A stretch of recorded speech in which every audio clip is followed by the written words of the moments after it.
It's a trap!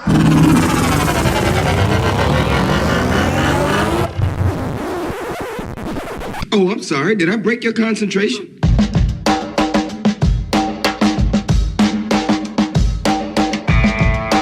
This is the Team of Rivals podcast. Everything you want to hear from the big sports to the big screen. He's all by himself, fires into the end zone. Caught! Touchdown! No! Vaughn into the windup in his first offering. Just a bit outside. He tried the corner and missed. He doesn't like you. I don't like you either.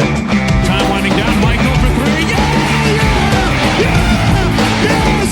She is gone! I don't believe what I just saw.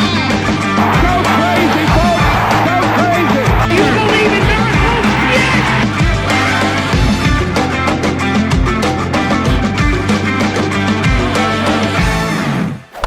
You may fire when ready. What?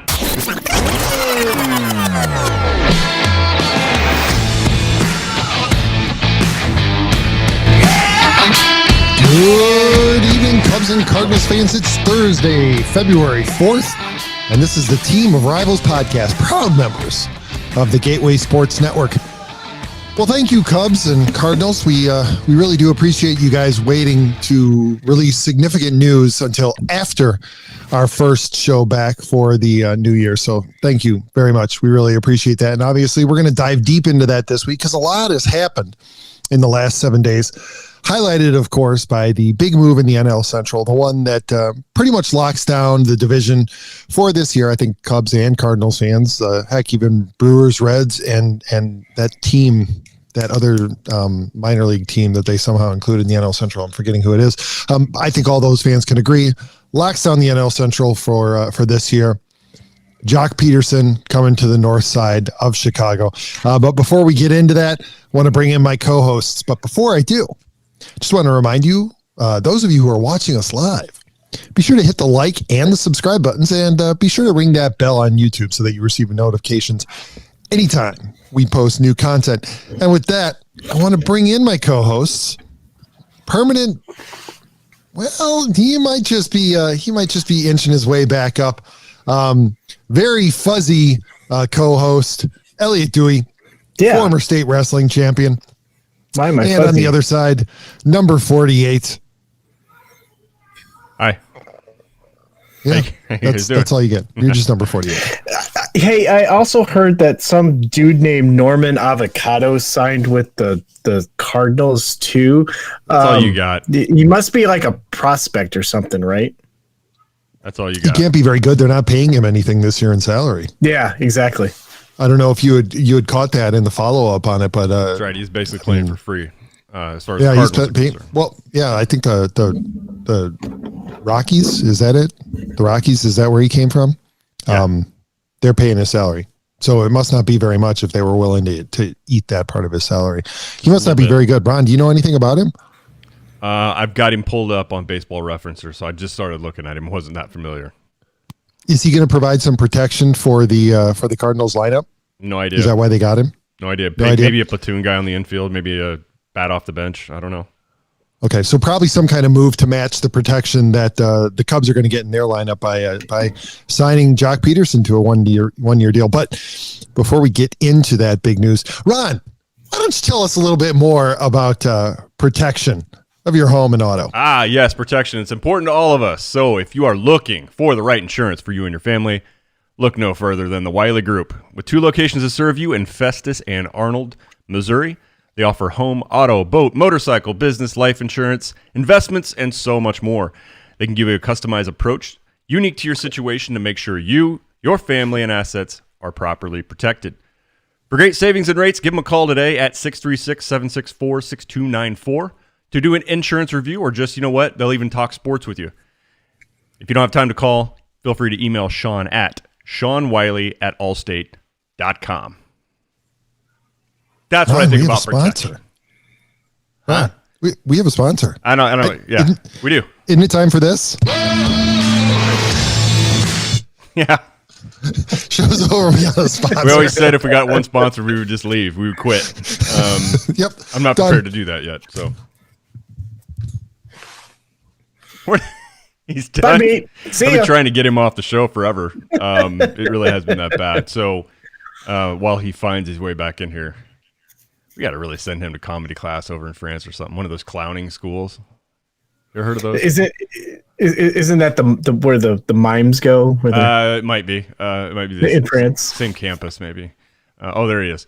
All right, so Pete, you got to jump in here, man, because there is a ton of stuff. I got to work on it, man. You need a drink. Speaking of Elliott, I think I saved this one for you.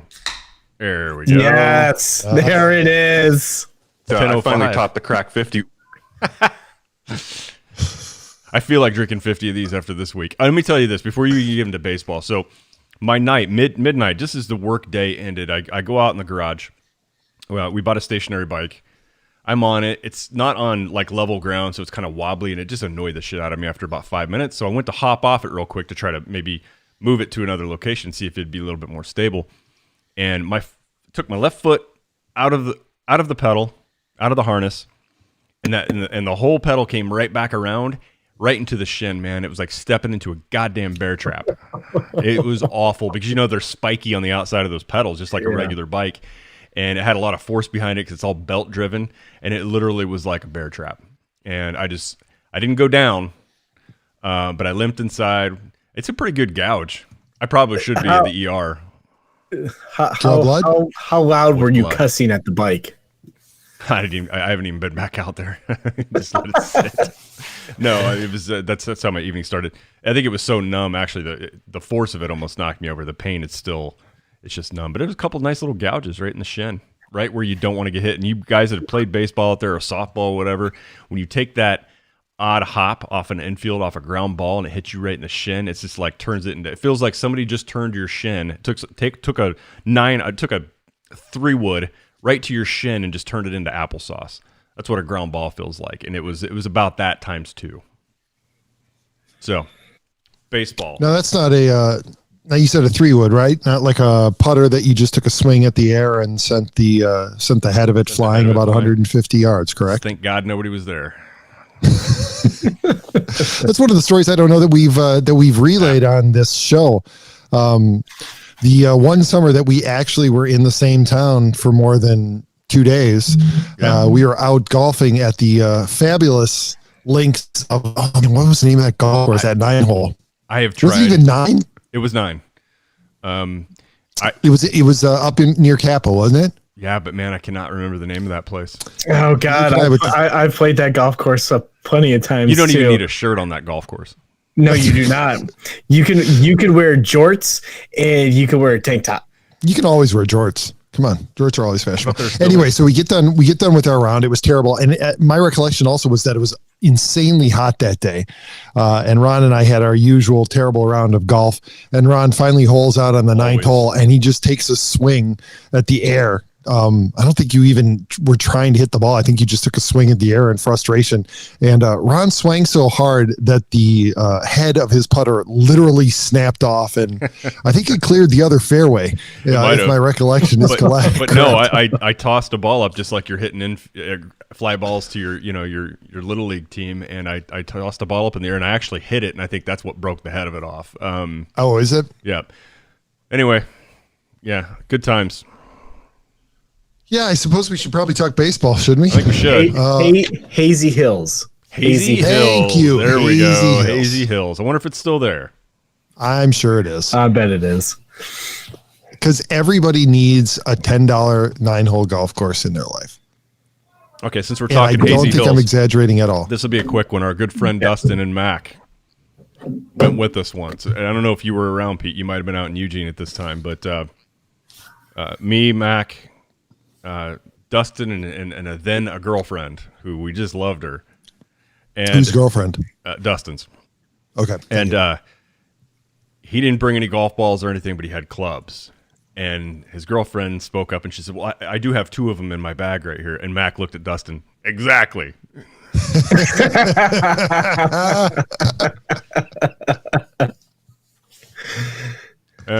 All right. That's fantastic. Oh, that's beautiful. I'm so happy about that. I wish you were there for it. All right, so look, gentlemen, it's been an eventful week. Well, actually, it was an eventful couple of hours. Pretty much as soon as we logged off, news broke that the Cubs had signed Jock Peterson to a 1-year deal, and of course, the Cubs Twitter was decidedly unimpressed, and then spent the next several days talking themselves into the signing. But soon thereafter, the Cardinals made what had long been rumored and was unsurprising, and that frankly I think the Cardinals Twitter has overreacted to, and that's the trade for Nolan Arenado. Not that he's not a great player and everything, but those of you who think that this solidifies the NL Central, you guys were already the favorites for the NL Central, so it's up a little bit. It'll be interesting to see, at least in my opinion, what happens to Arenado now that he's not at home in Coors. I think there are arguments to be made on both sides. Elliott, how despondent are you on a scale of drinking heavily to putting a shotgun in your mouth and pulling the trigger? I'm not quite there with the shotgun, but I may shoot a bottle rocket in my face. Is that in between? That's somewhere in between there, right? I'm not gonna kill myself, but I'll look like Wile E. Coyote after holding some TNT in my hand. It sucks. It sucks to see the Cardinals make a move like this where they get a free year of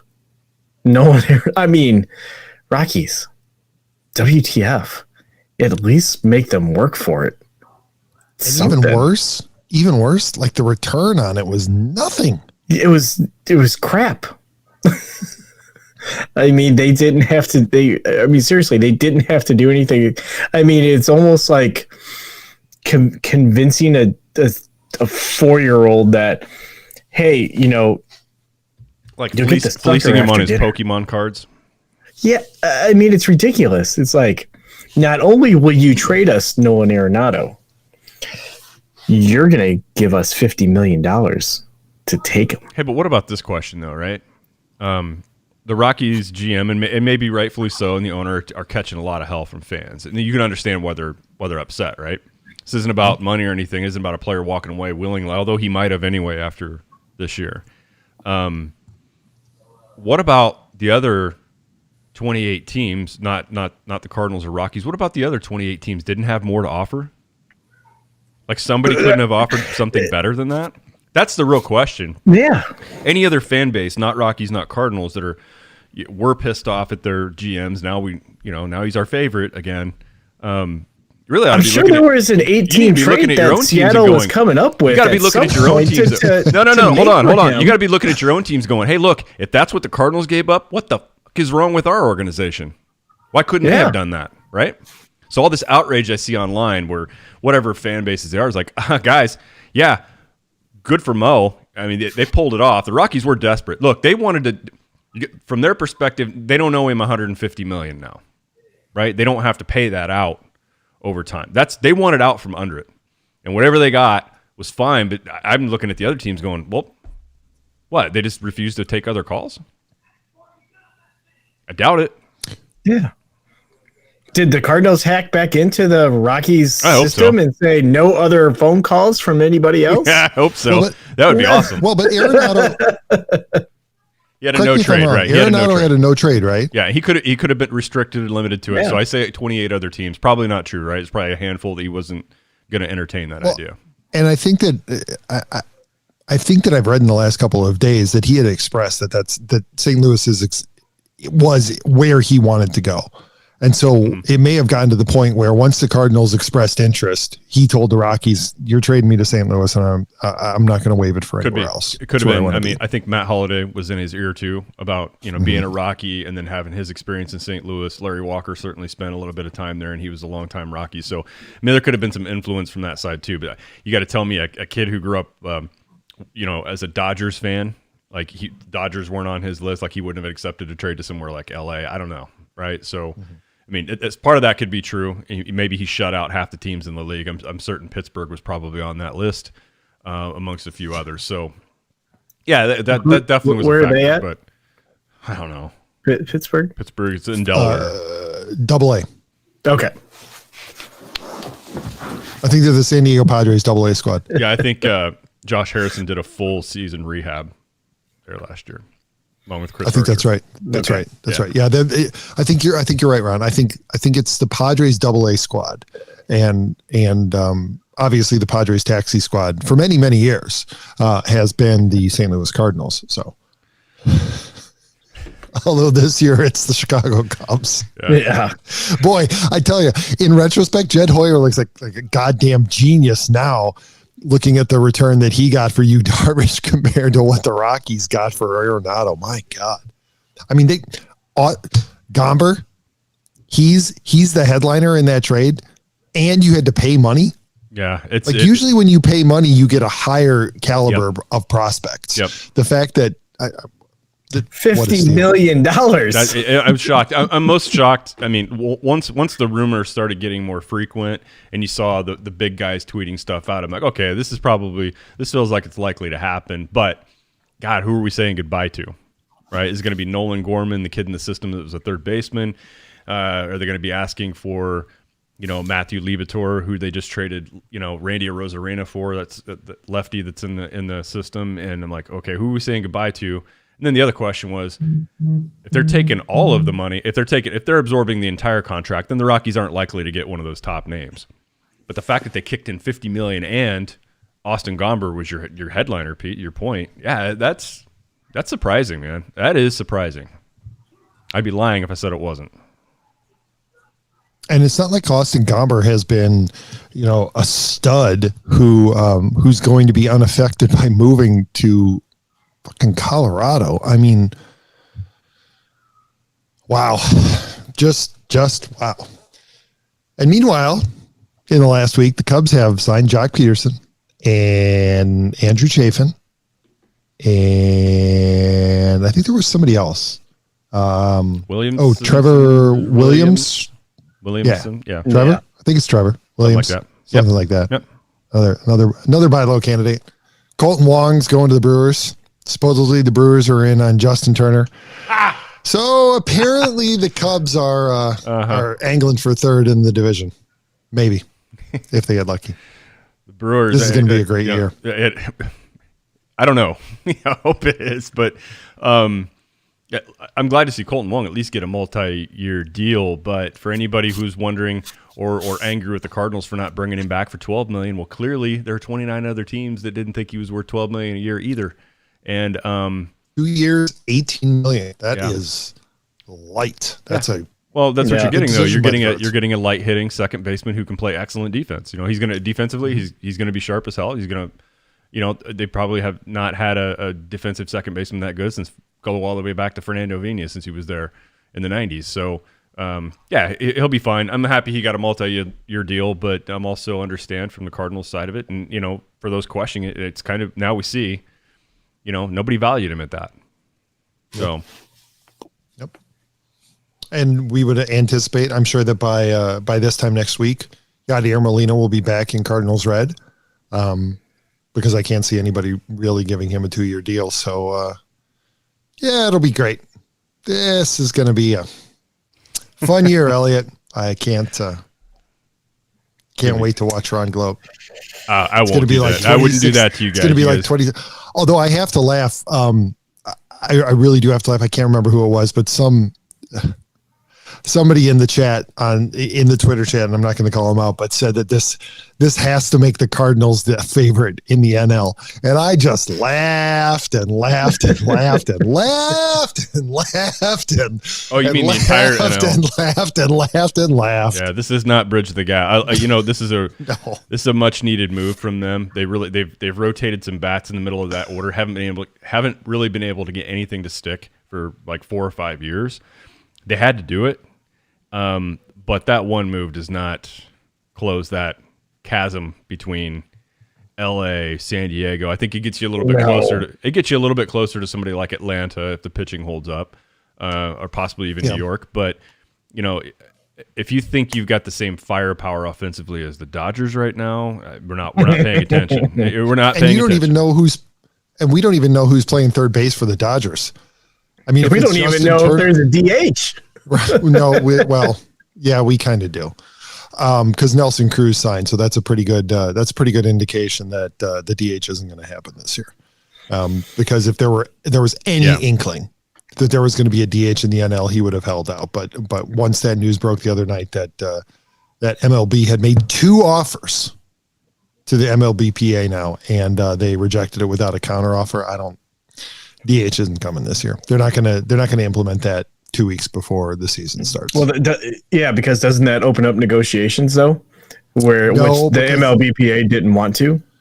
Well, they didn't want to for reasons beyond just DH. They didn't want to for, what was it, Pete? Like expanded playoffs and how that money was going to get split up. There were a lot of factors why they pushed back on that. It wasn't because they didn't want it. It was because they didn't like the deal as a whole.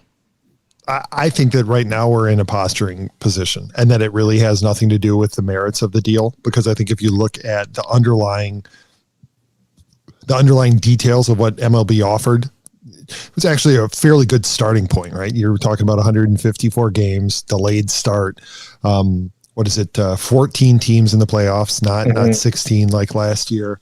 DH, the runner at second, 7-inning doubleheaders, like all of that stuff was on the table, and there were actually some merits to doing it.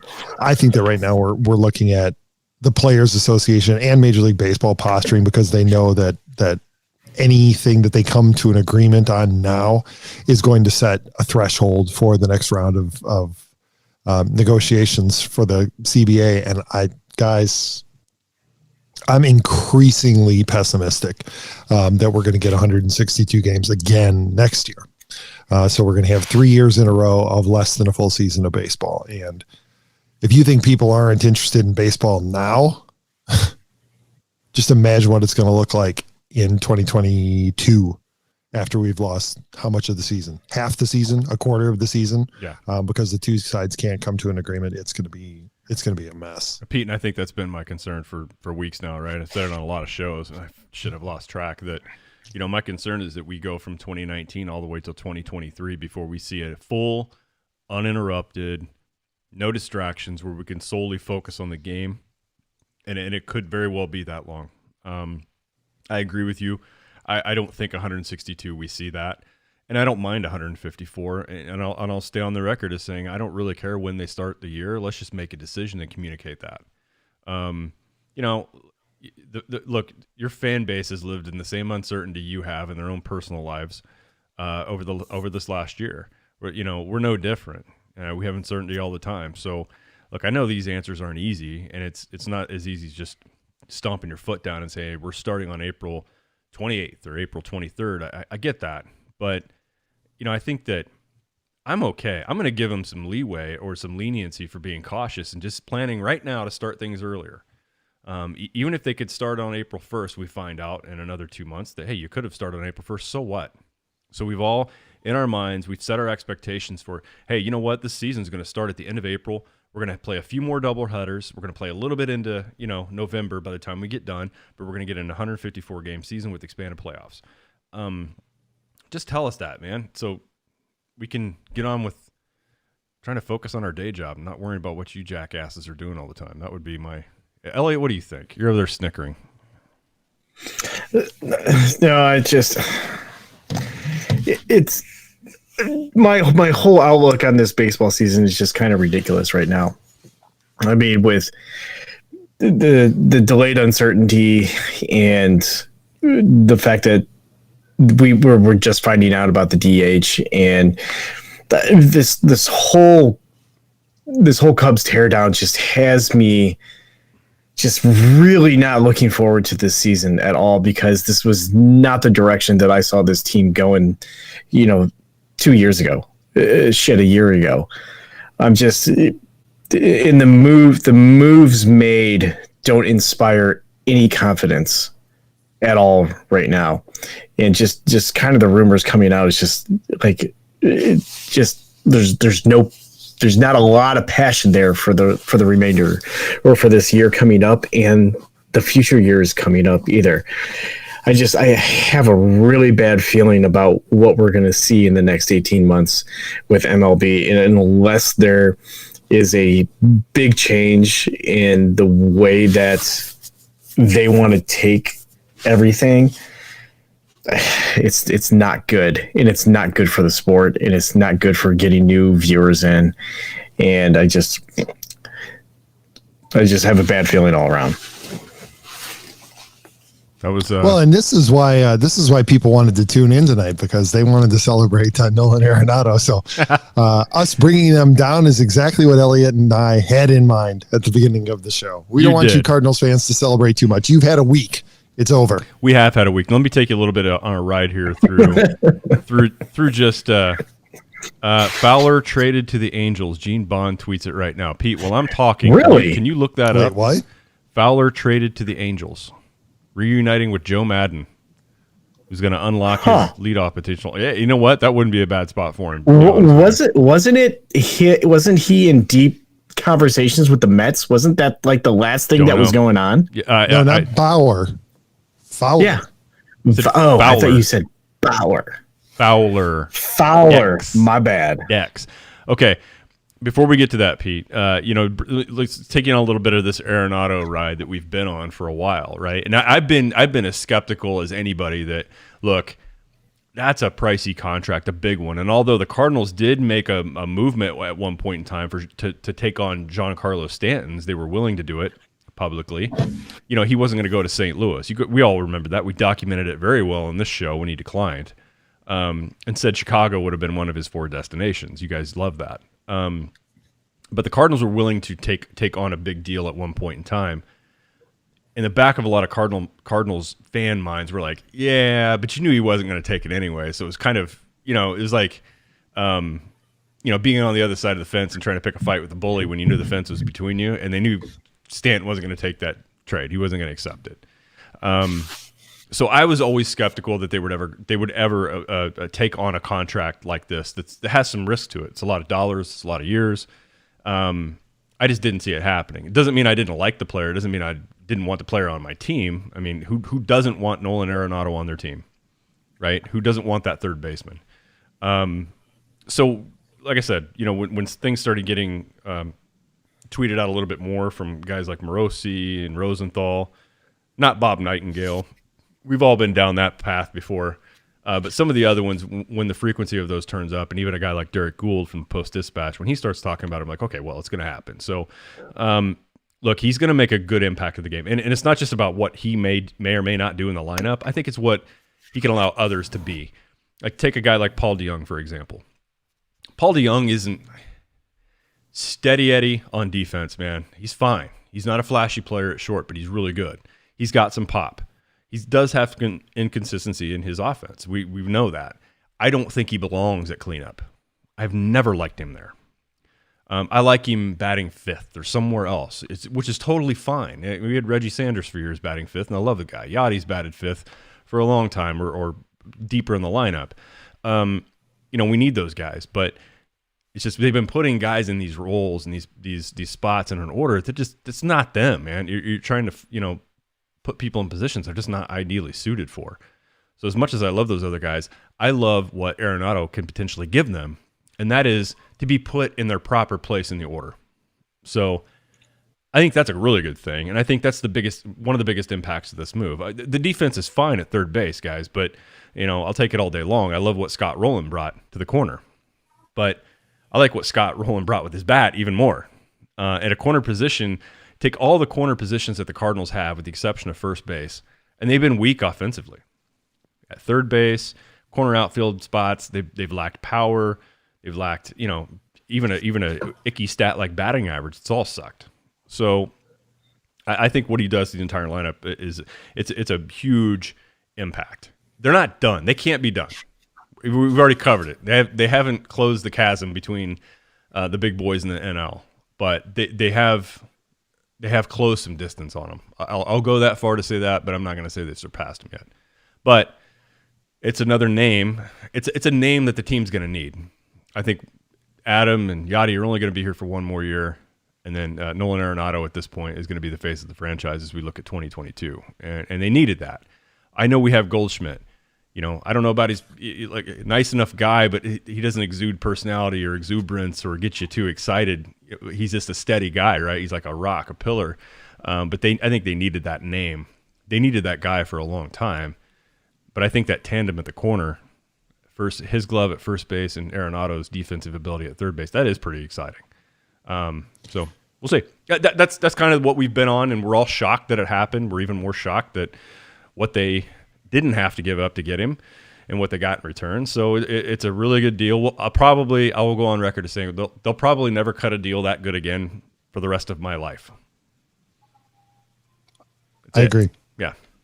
So, brief sidebar. Just confirming, John Heyman and Bob Nightingale were the first to report it. Nightingale said that they were moving towards it, and Heyman then immediately confirmed it. So, Fowler traded to the Angels. No details on it yet, but I would imagine that there's probably $10 or $15 million going the Cardinals' way, and probably also a compensatory draft pick from Major League Baseball. Always. Because we know that the Cardinals are a small market club. That's right. Yeah. And they just can't compete with any of the big market competitive teams. Balance. So I'm surprised the Cardinals don't get a compensatory pick with the Cubs pickup of Jock Peterson. Because that's compensatory picks, they sometimes take a while for it to shake out and for them to be reported. He was with LA from a big market to another big market. That should give the Cardinals another pick. And that's something that we do need to remember is anytime that it's international money from you guys for signing Jock Yeah. Peterson. Oh yeah. And some IFA money. That's right. Yeah. Because remember, something that we always overlook, we hear about trades, but we never usually keep in mind that all trades do have to be approved by the MLB office, and most of the time they are. But every once in a while, we have heard of the commissioner's office rejecting a trade, and so maybe that was part of the holdup on the official announcement of the Arenado trade. Because remember, news broke late Thursday night. But it wasn't officially announced until what was it? It was Monday, Tuesday or Wednesday. Monday or Tuesday. Yeah. Yeah. So it took through the whole weekend. So that may have been them working out exactly how much the Cubs were going to have to lose in order for this to completely go through. Yeah. I'll obviously keep an eye on Twitter here to see what we can find out about the Fowler trade. But obviously that's clearing space. Now, Ron, I actually have a question for you. Yeah. Because not only did the Cardinals essentially get this year free, but Arenado got another year tacked on to the end of his contract. So you've got him through his age 36 season, I believe it is. Yeah. What happens to Nolan Gorman? Does he suddenly become trade bait, or does he get moved to another position? It's always been suspected, and I think even going back to talking to Kyle Reese a couple years ago after they drafted him, Pete. I don't know if you remember this conversation. He was on our show over the summer. I think we asked him about this player, and he suspected that Gorman, while he would be a serviceable, good enough third baseman, he is always wondering if he would be converted to either first or a corner outfield spot. He's still athletic. The defense is probably fine, but I think there's some flexibility in where he can play. The telltale sign, Pete, or where's he playing in spring training? Right. You would think that. The logical move would be to move him over to first base, right? Because he was at Double-A last year, right? 19. I wouldn't say that. I wouldn't go out as far as say that right now. Goldschmidt still has another 5 years. So, yeah, I know, but he's already started his decline. He's old, so you got to start getting him ready. Because look, the Cardinals have to continue their previous methodology. They got to switch Gorman over to first base so that he can sit on the bench and not play for 3 years and have his career stunted. That's the way that the Cardinals do it. Wait a minute. If you're comparing Paul Goldschmidt's kind of eagerness and boisterousness to Yachty, man, you are comparing an apple and is that what I was saying? A beet. Did I say that? It's just not the same thing, man. I don't think I said any such thing, No. Ron. You just drew a conclusion. You're not, but I know where you're going with this. Andrew Kisner, right? Poor kid. He's going to be 30 before he gets regular reps. Well, and let's not forget Carson Kelly, okay? Let's not pretend like Andrew Kisner is the only young catcher who has gotten screwed by Yadier Molina, because Carson Kelly had no chance. Well, there's been a whole generation of catchers who have been screwed out of Yadier Molina. You know what? Brett Favre. Right, Aaron Rodgers could have had a couple more years under his belt, but guess what happened? Brett Favre, right? Yep. It is the same, and I draw that parallel all the time in my mind, right? Like that is what's happening. But it does happen. You get a veteran who's still able to play and still contribute like he's able to. I think he just hit a dinger the other night in the Caribbean World Series, but that's going to happen, man. I mean, it wasn't just thank you, Elliott.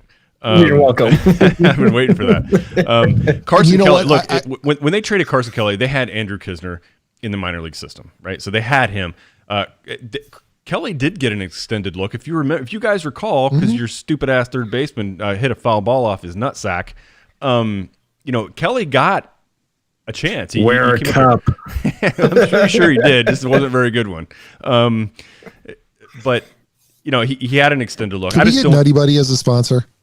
I'll reach out to Mark. Please. Sorry to interrupt. Go on. No, it's fine. But all of our new listeners are going to be like, "What the hell did he just say?" They don't know what you're talking about. But they had Kisner, and then I think they're even higher on this guy Herrera, who's below Kisner in the minor league system. So I think he is expendable. I don't know where the hell I was going with this, other than just explaining. Yes, I feel bad for some of these guys that don't get to start. Not just start as far as getting in the starting lineup, but they don't get to start their career, their reps, their real playing time at the major league level to prove themselves. Because yes, there is a veteran there, but it's still a very good veteran, and it's somebody that people want to see retire, be able to walk out with fans in the stands. Not in 2020 when there was a damn pandemic. That's not the way to go out. I'm still sentimental on that, even though they are now legitimately playoff contenders.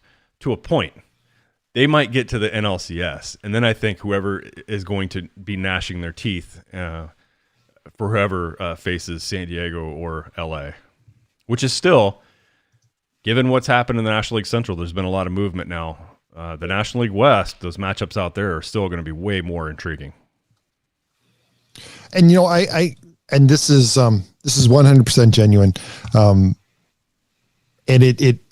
You mentioned it before, related to football, and this holds true across all, across all sports. Even if you have a position of strength, you continue to draft for that position. I mean, right now, the Cubs arguably have one of the top 3 or 4 catchers in baseball, and yet they are widely regarded as perhaps having the most talent at the catcher position from bottom to top in their organization. Excuse me. It's something that the Green Bay Packers have always done, right? They went from Don Majkowski to, and not that he was a Hall of Famer, but still he was above average quarterback. They went from him to Brett Favre to Aaron Rodgers, and still continued to draft quarterbacks because you never know what's going to happen. You contrast that with the Bears, and they can't get one quarterback pick right, much less continue drafting for the position on the chance that they hit. So, not to knock the Cardinals, just because you have the problem solved at third base doesn't mean that you don't continue to develop third base prospects and continue to develop at all the positions, because you never know what happens. So, as much as I knock them, I have no qualms, even as a Cubs fan, for the Cardinals making this deal, even though Gorman is knocking at the door of being at the major leagues. Yeah. Details coming in on the Dexter Fowler trade. Yeah, what they're saying is cash considerations. So who knows if it's going to be cash or if it's going to be a player to be named later, or maybe it's going to be one of those things, just depending on how things work out. But essentially, this is a salary dump. I wonder how much of the $50 million that they got from the Rockies is going back to the Angels along with Dex. Well, so he's got this. This is his last year, and I think it was around $16.5 million or something close to that at least. But yeah, I mean, so who are they what do you think, Ron? Who are they clearing salary for? Is it to bring Yachty back, or is it to sign Jake Odorizzi? Because word got out in the last couple of days that the Cardinals are on Odorizzi, and that wouldn't be a bad deal. I mean, look, I think we can all agree that Cardinals are far and away the favorites in the NL Central for this year. Mm-hmm. Now you're looking to solidify position in the playoffs. Yeah, and I think you guys have heard me say this before on here, with the kind of the uncertainty still in the rotation, they lessened it, because we haven't even mentioned that Adam Wainwright has returned, right? Like he's coming back, and they needed him. I mean, they really did. 39 or not, he was arguably their best pitcher last year. He was a stopper last year when they went on a skid. Complete game, at his age. They needed him, just bottom line. They needed somebody in there that they could rely on, and he's back for another year. So a little bit less uncertainty, but you still look at the rest of the rotation. So if you look at Jack Flaherty, yes, we expect him to bounce back. Adam Wainwright, Miles Michaelis coming. He hasn't pitched since 2019 because he had an injury. He missed all of last year. Dakota Hudson's got Tommy John surgery. We're not going to get him back until 2022. Carlos Martinez, complete crapshoot. Alex Reyes, can he stay healthy? And who do we have in Alex Reyes at this point? Ponce de Leon, Libator. Excuse me. When is he going to arrive? And I don't think he's ready yet. I don't think they think he's ready yet. Genesis Cabrera, they got a lot of depth, but they don't. I don't know if any of that depth is ready to be plugged into a major league rotation right now. And to I think Dan's point, Dan McLaughlin's point, we talked a couple weeks ago. Look, none of these guys are stretched out like you would expect them to be going into 2021. So the more arms, the better. And I think if they are looking to lock down another starter, which I thought they should have been all along. I'm all for it. And then I'm not sitting here going, yeah, Trevor Bauer, man, they're targeting him. I don't think so. I don't think that's typically what they end up doing. But Jake Odorizzi feels like something that the Cardinals would probably try to go after. I just hope it doesn't turn out to be like a Mike Leake deal, because we know how the Cardinals perform on free agent. On the open market, the Cardinals' track record is not very good. So more to come. Speaking of more to come, more details coming out. Bob Nightingale saying that the Cards are going to pay the bulk of Fowler's $14 million contract, and that the Angels will send either a player to be named later or cash. So unsurprising on the kind of deal that we're looking at, given that this is, as we said, a salary dump. And the Cardinals looking a little stupid because they posted, I don't know if you guys caught this, but they posted a tweet at a little after 4:00 earlier today of Nolan Arenado and Dexter Fowler hugging with the caption "reunited." So, God. A little over 5 hours later, they trade the man. Really? They said The reunited. only man to have hit a home run, a leadoff home run in Game 7 of the World Series, which, in case you Cardinals fans had forgotten, the Cubs won. So just reminding you of that. Thank you for that. You're welcome. I'm not gonna. I've got somebody on the line here because I'm sure that. Hold on, you guys keep going. I'm gonna try to get him on here. I'm not getting cooperation from the board, so just give me a second. Just gonna leave it with you, Pete. Well, I can only imagine who it is, but I can see that that my video feed is terrible. So, Elliott, why don't you go ahead and go on a rant for a little bit? Hey, well, with who I'm pretty sure our next guest is going to be, he should be prepared for the MLB MLB The Show 21, because it is now going to be on Xbox, and I know he's got the PlayStation, and I am ready to take him on this year and whoop his ass. Does that go cross platform? I'm not sure. I don't know how you guys are talking. It did. MLB The Show just announced that it has gone cross platform, and it will be on both Xbox and PlayStation for the foreseeable future. All right, B, since we have you on the line here, I don't know if you've heard the news. And by the way, can you hear us? Yeah, I can hear you. I got multiple things to say here. Oh, Jesus. First okay, off, well, this is one at a time. Let me guide you through what you want to say. I want you to start with the latest news. No, hang on. Well, no, I am. I'll just turn his volume down. Braden, I want you to start with this first, okay? I want you to start with the news right now that we just got caught wind of. Dexter Fowler dealt back to the Angels. Not back to the Angels, but dealt to the Angels. We don't know exactly what the return is yet. Player to be named later. Pete gave some details here a second ago, and maybe he has more at this point. But, Braden, you remember the first jersey I bought you with a player name on the back? The first real jersey. Yeah. Well, who was it? It was Dexter Fowler. That's right. You know what? The thing is, I was in 6th grade.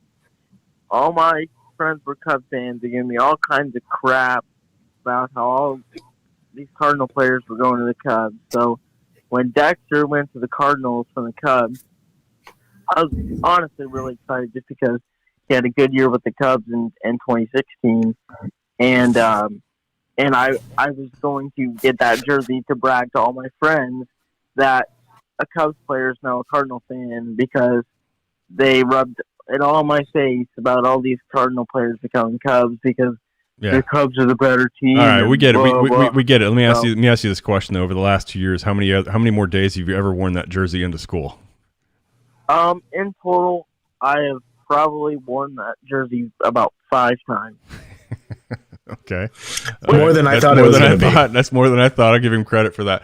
All right, B. So I know we've already covered this. I want you to do it quickly. I know you and I have talked about it offline, but obviously you're on our show right now. The structure and face of the Cardinals lineup has really changed a lot. So what do you think Arenado brings to just focus on the offense right now? We all know the defense. That's been beaten up all over baseball for years. We know how good he is. We know how good Paul Goldschmidt is over at first base. He may not have an error this year. Fuck, I just ruined it because he's probably going to have like 15 of them now that I said that. But defense aside, Braden, what do you think he does to this offense as far as just changing how that lineup is structured? Well, I think it goes a lot deeper, and I'm going to say a lot of things about the Cardinals right now. And the first thing is, I don't know if some crazy Cardinal fan went and drugged John Mozeliak to make him all of a sudden become a genius. Like, where has this been? Like, he's done great things in the past, but like, I'm very shocked. About 2 weeks ago, we hadn't signed a major leaguer. Our front office seemed like it was doing nothing and was going to do nothing and just tank until 2022 when more cap is freed up. And then all of a sudden I'm going to bed and I see these Arenado rumors, and I believe them more because of Ken Rosenthal reporting, and I was in Canton when he was traded. Called you, super stoked. I actually watched Arenado's press conference while playing badminton in PE. Yeah. Because I'm just that dedicated, and I loved what he had to say. I'm super pumped he has to bring to St. Louis. Another thing that happened with the Cardinals, Kolten Wong to the Brewers. Honestly, not too upset about that, because for me, the only logical way it would have made sense for him to come back was if we traded Carpenter for a salary dump, had Wong in at second, and then off the bench for utility. I would not mind that. 9 years for Wong, super cheap. It doesn't really make sense to the Brewers to me, because I don't know what Keston Hiura is going to do if there's no DH, and his defense isn't very good. So I don't know how I would like him on a third. Another thing, Cardinals reportedly may be interested in adding another starting pitcher, Jake Orizzi. That's what we were just on. Braden, stop right there. That's what we were just on. I'm going to run through it. Because I don't know how much time. Pete, to his point here, I want to go back for a second because he mentioned Kolten Wong. But he had a point? He does. He actually does. But the thing is, like, if you think about Kolten Wong, he's right. He brought him up. $9 million doesn't seem like a whole lot, but we didn't mention this at all. Ryan Braun is not returning to Milwaukee, and I don't think that's like earth-shattering news or that's something that's really changed anything or our outlook on anything. But is that guy done, or is he going to be able to play anymore? What do you think? Ryan Braun? Yeah, Ryan Braun. Is he done, or do you think he catches on somewhere, anywhere, even a place, American League, anywhere? Boy, that's a good question. I don't know. I mean, I would think, look, if anybody was going to give him another shot, it would be the Brewers, right? I mean, he's comfortable there. He hits well at Miller Park, Wrigley North. Yeah. He's allowed to use performance-enhancing drugs for as long as he's with the Brewers. So, yeah, I don't know. I don't know if he gets another shot. He's not that old, but he's kind of broken down, and he's not even a serviceable left fielder anymore. So that's why I said American League. Is there an American League team or somebody that needs just a little bit of extra or some kind of oomph or even potential for it? I don't know, Braden. Maybe. Braden, you're into this MLB trading and stuff, and you know who's on rosters probably better than all of us at any given time, at least league wide. Is Ryan Braun have a home anywhere? Like, if he was available now, what team would you assign him to if you could be, GM on any team? You just needed that little bit of extra. You needed that DH. Somebody. Where do you think he would go? Well, I think what makes most logical sense, if you want to bring up Ryan Braun, I don't think it's something that I would, stress too much thinking about. But I'm not. The Tampa Bay Rays have a DH opening right now, and the type of team they are unloading payroll. They don't want to, sign somebody for $88 million to play DH. I could see him going to somewhere like a Tampa Bay where, he's going to be cheap, be a serviceable DH, maybe switch him out with someone every once in a while. You, babe, and enjoy Chinooka. You bring up MLB The Show, and I heard Elliott. I'm with Lewis on that. When Magic is saying that kind of stuff, and then there's the dad in a wrestling ring taking his shirt off, doing stuff like well, I just forced a Game 5 in my competitive NLCS league, and I've been playing MLB The Show like crazy. I'm getting better by every second, and he's a new Xbox guy, and us PlayStation MLB pros are glad that these Xbox kids have never played the show really, or maybe haven't at all. Okay, so we don't know where Ryan Braun's going. Okay. So you're I think Tampa Bay would make sense for him, so everybody can ignore him. Yeah, I do. I don't think you're right about that. I think Tampa Bay would be a good destination. Now, here's the other question that we haven't really talked about. What's going on, kind of behind the scenes? We only got about 10 minutes left in the show here, guys. But I want to touch on one thing here. Interesting thing. Now, this might be more fans doing this, and I speak to Cardinal fans here. Cardinals fans doing this than anything else. But Marcell Ozuna. I don't know if it was a tweet or an Instagram. He would love to reunite with Yachty. We all know that Yachty is coming back to St. Louis after this Caribbean World Series is over with. I don't know. Braden, real quick, I'm going to give you about 15 seconds to address this one, and that's it. By moving Dexter Fowler out, it does open up a roster spot. So, first of all, I got two things to say. No, just those. And I'm going to make it as quick as possible because I know I'm on a short limit and I'm held at gunpoint on this show sometimes. You are. So, I'm going to say two things, and that's that. So, Dexter Fowler. He took 30 seconds just to explain that he's saying two things. I was playing MLB The Show game, checked my phone, and I was just thinking, Bauer could be a Met right now, and I'd have no clue. Or something could be going on right now, and I'd have no clue because I'm playing my game not on my phone. And I checked my phone after the game, and I see Fowler to the Angels, and honestly, I'm quite shocked because I honestly thought. I know, but what do you think that? What do you think that means? We already know he's going there, but what do you think that means for the Cardinals outfield, though? Like, what happens there? Is it just O'Neill gets shifted over to right, Carlson in left, Bader in center, and that's it, right? I mean, that would be the easiest thing to do right now. And then O'Neill, you've got 2 months, man, unlimited at bats. We're not going to take you out of the lineup. We're going to start you every day. You either sink or swim, dude. We're not effing around anymore. Or do you think it's a roster spot being cleared off, Braden, because they're going to bring help in or somebody in? Well, the roster spot's cleared up. Big salary dump which I think we don't know. Great. We don't know how much we don't know how much they ate of that contract. I imagine they ate half of it. No matter what, it's still a good time.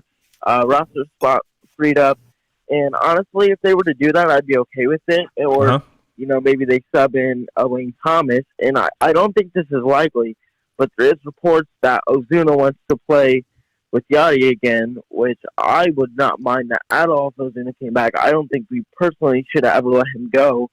Same with Rosarina, but we'll see what happens with that. Him and Levator.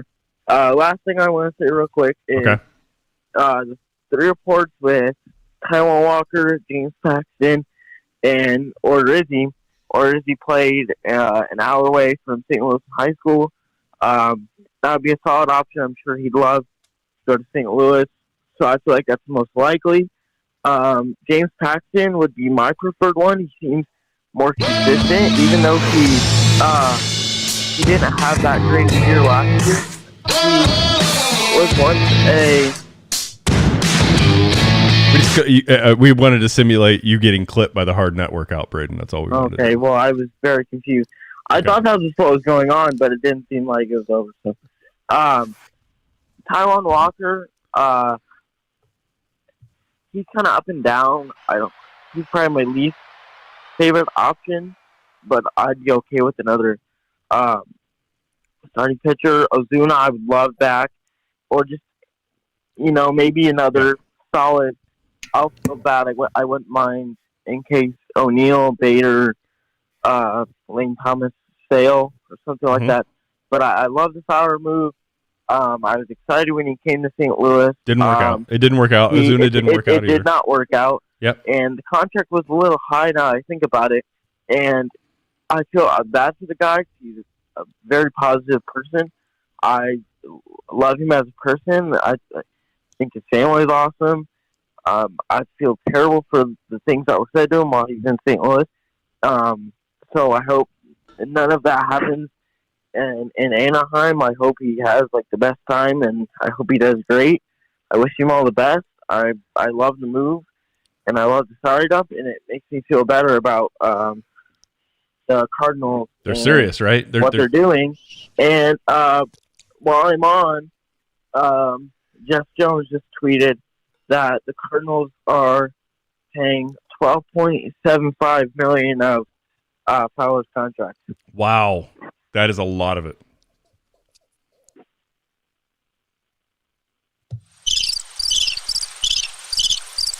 Which, yeah, so not sure I feel about that. Now, saying that they were paying that much, which is they're paying all but like $1 million of it. So I'm not really sure why.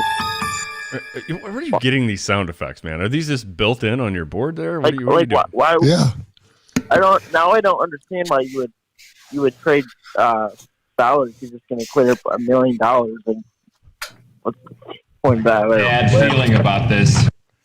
Oh man. Well, Braden, it wasn't much of a salary dump. Listen, guys, if the contract was $16.5 million, which I believe it was, and they kicked in $12.75, they're paying That's Dexter just Fowler. a roster dump. They're paying him an awful lot of money to not play for them.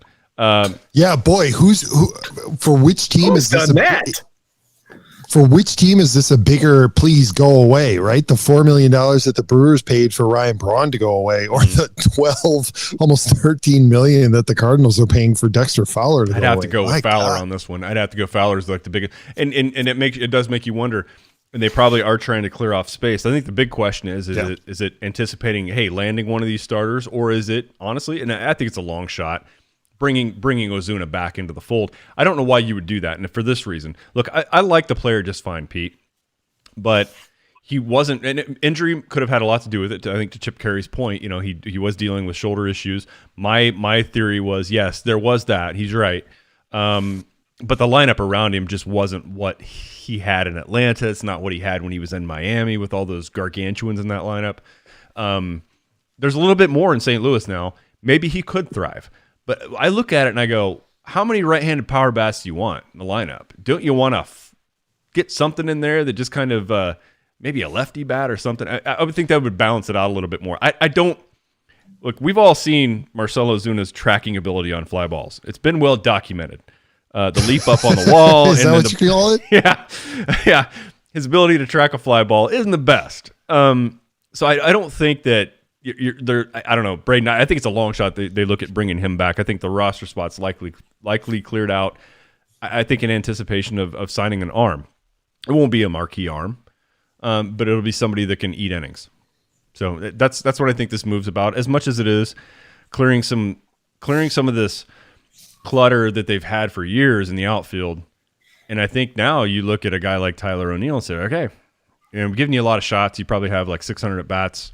700 bats at the major league level, maybe 1,000. I don't know. I have to look at it. Prove it, like sink or swim. Literally, this is it. And so I think what this means, Braden, for the offense is that you're going to see a healthy dose of Harrison Bader, which Gene probably just puked in his mouth when I said that. Tyler O'Neill's going to get some significant playing time, and Dylan Carlson is going to be an everyday starter. He's going to get a lot of at bats this year. Very young and unproven outfield. It's just the scary part. But you got to do it at some point. You got to know what you have there and then make a decision and move on. I don't think Ozuna is back in a Cardinals uniform. I agree. And to the point you made earlier, Ron, having a lineup full of power hitters.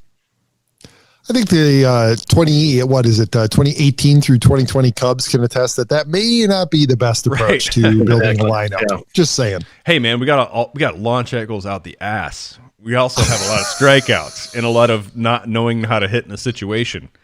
It sucks, man. I know. Hey, look, I've lived that. When your best contact bunter is the worst actual hitter on the team in John Lester.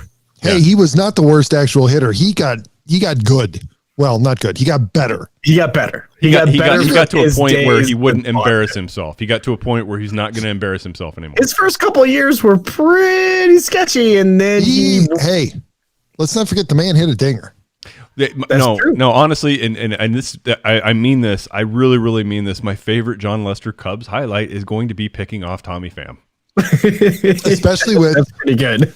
Especially with Tim McCarver making a complete ass of himself right before. Yeah, of course. He's not going to throw over. He's not going to throw over. No. Yeah. And I guarantee you, McCarver afterwards hit his mute button and went, why the fuck did I say that?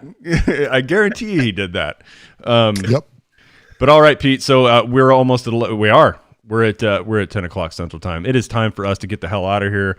Braden, right. It is time to get the hell out of here. But Ron, I mean, look, we've been talking a lot about money tonight. How it pertains to the Cardinals taking on Jake. What's his name? Nolan Coronado's contract. I think. The money that they're sending out to the Angels in order to get rid of Dexter Fowler. I mean, really, and that's something that we should all be concerned about, right? Is our money and ensuring that our money is safe. And I'm sure that Ron, you have some ideas about ways that we can keep our money safe. You do. You have a lot of it. But if you're looking for, protection for your family, you're looking for that ride insurance. You know what? Look no further than the Wiley Group with 2 locations to serve you in Festus and Arnold, Missouri. They offer home, auto, boat, motorcycle business, life insurance, investments, and so much more. They can give you a customized approach unique to your situation to make sure you, your family, and assets are properly protected. Great savings and rates. Give them a call today at 636-764-6294 to do an insurance review, or you know what? They even talk sports. If you don't have time to call, feel free to email Sean at SeanWiley@allstate.com. Wow. We're getting close to being a professional operation here because, Ron, the way you delivered that, it just makes me want to remind everybody that when we're not live on Facebook, YouTube, and Periscope, you can find the Team of Rivals anywhere and everywhere. Our website's teamofrivalspodcast.com. You can follow us on Instagram, Facebook at Team of Rivals Podcast, or on Twitter at Team of Rivals Pod. You can send us an email at the show at teamofrivalspodcast.com. You can find Elliott on Twitter at TOR_Elliott. Sorry, I ran right over it, buddy, but I want to go to bed. You can also find Ron at TOR_Ron75 and check out our producer Gino at Crash STL. If you are watching us live, you can also catch us anywhere you listen to podcasts on Apple Podcasts, Amazon Podcasts, Stitcher, and so on and so forth. So whether you watch us live or listen to the audio podcast, please be sure to like and subscribe and leave us a comment or a review. And you can easily do so by going to ratethispodcast.com/TOR and following the simple instructions. As always, don't forget to make your review a good one. And don't forget to check out the rest of the Gateway City Sports Network, including the Derek King Sports Show every Wednesday at 9 a.m. on Facebook Live. And 2 for 3 with you can find all more at gatewaycitysports.com. Ron, I don't have much more to say other than life is hell, God is dead, and the Cubs are going to suck in 2021. I agree. I agree. I will not look, we're all in this together. I will not be who you think I'm going to be this upcoming year, because you know what? It could blow right up in my face. That I heard all about the Cubs dynasty that didn't come to be. You guys have been pretty humbled since that point. And you know what? I could be this year as well. Yes, the Cardinals are looking pretty good right now. They did something they needed to do, but that's not enough. It's not enough to do it on paper. You got to do it on the field, and that'll prove itself out. Braden, glad you got to call in tonight, and you know what? We'll do this again next week, because this is starting to get fun again. It is. Until then, because you get the glow. Till then, Ron, we'll have our revenge next week when we come back and have re-signed Jake Arrieta and Jeff Samardzija. Right. Yes. Take that, bitches. Blast from the past. The Cubs are reaching back to try to pull one more day of glory out of those old guys, and we'll see if that happens. But until next week, we love you all so much. Bye-bye, everyone. It's a trap!